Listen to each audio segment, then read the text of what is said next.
The forest that whispers your name back. The forest was calling her name. Emily. The sound was faint, like wind brushing through pine needles, but it was her name. It came again, slower this time. Emily. She froze under the beam of her flashlight, heart pounding so hard she could hear it echoing in her ears. The forest was still. Too still. No birds, no crickets, no wind. Only that low whisper moving between the trees like breath.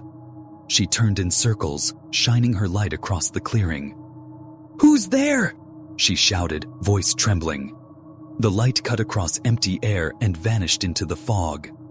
Then, for just a second, she saw it. A shadowy outline standing where the light ended. It looked like someone she knew. Someone from her group. But they were gone.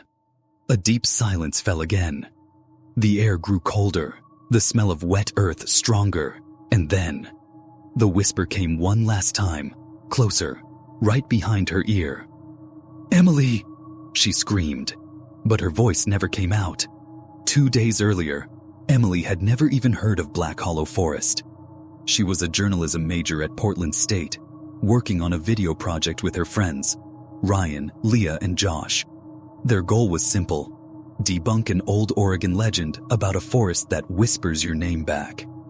They'd seen posts about it online, half the comments saying it was fake, the other half warning them never to go there. Ryan grinned as he packed the camera gear. It's perfect clickbait. 4 students, 1 haunted forest. That's viral gold. Leah laughed nervously. Yeah, until it's us disappearing. They left at noon, the van bouncing along cracked rural roads until the trees swallowed the sunlight. The deeper they went, the quieter it got. Even the GPS lost signal. By sunset, they reached a rusty sign almost hidden under moss. Blackhollow, no trespassing after dark. Josh, the skeptic, filmed the sign and say it into the camera. "We're here at the legendary Blackhollow. Locals say if you call someone's name, the forest whispers it back. Sounds like cheap folklore, right?" The others laughed, but not for long. When night fell, the air felt heavy, like it was listening. Their flashlights caught floating mist between the tall trees. Every sound seemed to bounce back at them in strange ways, as if the forest itself was repeating them. Emily whispered, "Did you hear that?" Ryan looked up. "Hear what?" She pointed toward the clearing. "It sounded like me." The group grew quiet. For a long moment, the only sound was the faint creak of the branches overhead. Then Ryan forced a laugh and called out, "Leah!" Nothing.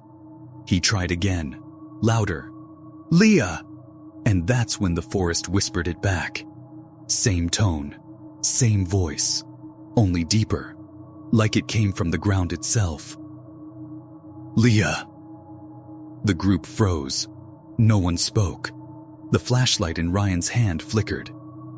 Josh muttered, "Tell me you heard that." Leah whispered, "Let's go back." But Ryan's camera was still recording, its red light blinking. Somewhere in the dark, a voice began to whisper again. Only this time, it said all their names. The forest didn't echo. It spoke. Ryan's flashlight dropped into the dirt as the whisper circled around them like a slow-moving wind. Emily, Ryan, Leah, Josh. Each name carried a strange rhythm, like the forest was repeating them through hundreds of unseen mouths. Josh spun in place, voice cracking. "Okay, who's doing that?" No one answered. The sound faded, replaced by a low hum, the kind you feel in your bones more than hear. Ryan picked up his camera and tried to laugh it off, but his voice shook. "Maybe it's the wind. Yeah, just the wind bouncing off the trees." But Emily noticed something. When the forest whispered, the air grew cold, sharp enough to sting. And every time it said a name, one of them felt a faint brush on their neck, like fingers sliding through hair. Leah was trembling now. "Ryan, turn it off. I'm serious, turn it off." He hesitated, then finally stopped recording. The red light blinked once and died. Silence returned, heavy and absolute. They started back toward the van, but every step deeper into the trees felt wrong, like the path had changed behind them. "Wait," Josh said. "Wasn't the sign supposed to be straight ahead?" There was no sign, only trees, miles of them. Leah whispered, "Maybe we took the wrong trail." Emily's breath came fast. "We didn't take any trail. We never left the clearing." They shone their flashlights around. The same trees, the same twisted roots, the same fog. It was like they were walking in a circle. Ryan tried calling out again, this time desperate. "Hello? Is anyone out there?" For a few seconds, nothing. Then, from the darkness, came the same word back. "Hello." But it didn't stop there. "Anyone out there?" It was his own voice, perfectly repeated, but slower, deeper, and somehow coming from behind him. Ryan stumbled back. That's me. That's my voice," Leah screamed. Her flashlight, jeeped, flickered and went out. Everything went black. In the silence, something moved between them. Soft steps, deliberate, almost human. Then, just beyond Emily's shoulder, she heard a whisper so faint she wasn't sure it was real. "Don't leave yet." She turned around. Nothing but darkness. But when she faced forward again, Ryan was gone. His camera lay on the ground, still recording, the small screen glowing with his reflection frozen mid-blink. Leah started sobbing, gripping Emily's arm. "Where did he go? Where's Ryan?" Josh grabbed the camera, his hands shaking. "We're not staying. We're getting out. Now." But as they turned to run, the path ahead lit up faintly, not from their flashlights, but from something glowing in the distance. Through the mist, a light pulsed between the trees, the same spot where Ryan had stood a second ago. "Ryan?" Emily whispered. The forest whispered back. "Emily." Only this time, it didn't sound far away. It sounded right next to her ear. Emily spun around so fast her flashlight beam sliced across the trees like a blade of light. But there was nothing. Just fog drifting through the air, thick and silver like smoke. "Ryan!" she called again, voice cracking. "If this is a joke, stop it." No answer. Leah was crying quietly now, her phone shaking in her hands as she tried to find a signal. The screen showed no service. Josh kept the camera rolling even though his own hands trembled. "We retrace our steps," he muttered. "Back to the van. Straight line. Don't stop for anything." They moved quickly, but the woods seemed to shift around them. The trees looked the same, tall, narrow, and endless, and the air grew colder the deeper they went. Emily noticed something strange. The fog was no longer random. It was moving with them, following, wrapping around their legs like it wanted to slow them down. Then, a sound, faint but distinct. Footsteps. At first it sounded like Ryan. Same rhythm, same weight. But when they stopped, the footsteps didn't. They kept coming. Slow, steady, crunching the leaves. Leah's voice broke. "Ryan, please say something." Silence. Then, from somewhere deep in the trees, his voice echoed back. "Please, say something." But it wasn't Ryan's tone. It was slower, hollow. Josh lifted the camera. "Oh my God," he whispered. "It's copying us." The forest suddenly went dead quiet, the kind of silence that hurts your ears. Emily's flashlight flickered, and in that split second of darkness, she saw something standing between two trees, pale, almost human, with eyes that seemed to glow in the beam of her light. She gasped, and it was gone. Josh turned toward her. "What did you see?" "Someone," she whispered. "Or something. He aimed the camera toward where she pointed, zooming in. The fog shifted again, and there it was. A shape. A face. For less than a second, they saw Ryan's outline, standing motionless in the mist. His mouth was open, whispering words they couldn't hear. Leah screamed his name and ran forward before anyone could stop her. "Leah, no!" Emily shouted, chasing after her. But the moment she stepped into that patch of fog, the sound changed. It wasn't whispers anymore. It was voices.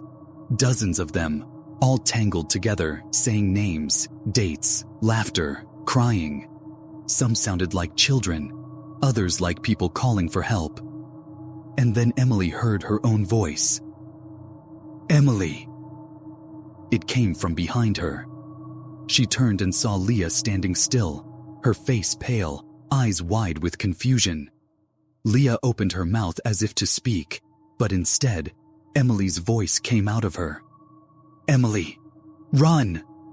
Emily screamed and stumbled backward, flashlight dropping into the dirt. Josh ran up, grabbed her arm and dragged her away. When they looked back, Leah was gone. The forest had swallowed her whole. Emily fell to her knees, shaking. "She said my name. She said it with my voice." Josh looked down at the camera screen. The red light was blinking fast now, glitching. On the small screen behind Emily, something was moving closer. He raised his eyes slowly. Something was standing right behind her. Josh froze. His breath caught in his throat as the camera's trembling light revealed a figure standing inches behind Emily.